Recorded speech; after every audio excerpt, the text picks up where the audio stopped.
kapulisan.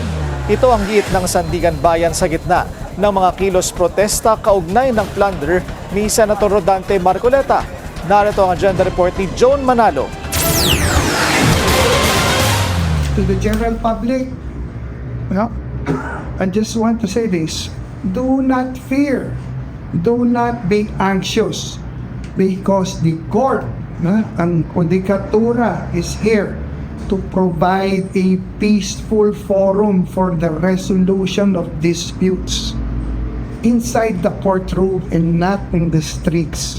Ito ang mensahe ni Sandigan Bayan 3rd Division Associate Justice Carl Miranda sa publiko sa kanyang unang beses na pagharap sa media sa kanyang 10 taong paninilbihan bilang mahistrado sa Anti-Graft Court. Paliwanag ni Miranda, bagamat conservative in nature ang Judikatura, kinailangan daw niyang magsalita tungkol sa hinaharap na non-bailable plunder case ni Senator Rodante Marcoleta sa kanyang dibisyon dahil sa mga naging tensyon kaugnay nito. The judiciary does not decide cases based on political affiliation, public opinion, public pressure, or the passions of the moment. Right. And again, the judiciary, courts decide these matters only according to our Constitution, the law, and the evidence presented by the parties. I'd like to stress this. The judiciary's role is to protect the Constitution.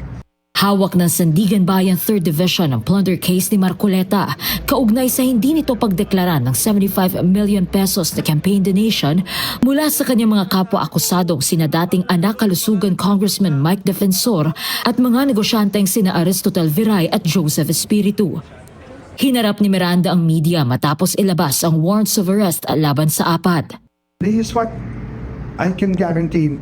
By finding the truth, the court will clear up things. It will resolve matters. Justice will follow, for justice is the truth, and the truth is justice. I urge the public to trust the judiciary to do its duty. Trust the Sandigan Bayan, ang sandigan ng ating bayan. May mensahe rin si Miranda para sa mga nagkasa ng kilos protesta bilang pagsuporta kay Marcoleta. We see you. We hear you.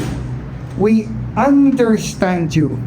We understand yung sinisigaw nyo na dapat ang lahat ng may mga sala ay panagutin. And this is my pledge to you. And this is my guarantee. The court is just waiting. The court is ready. The court is ready and waiting for whatever case the ombudsman will file kahit kanino pa. Okay? Nakulong na sa New Quezon City Jail male dormitory sa Payata sina Defensor, Espiritu at Viray, alinsunod sa commitment order ng Sandigan Bayan 3rd Division.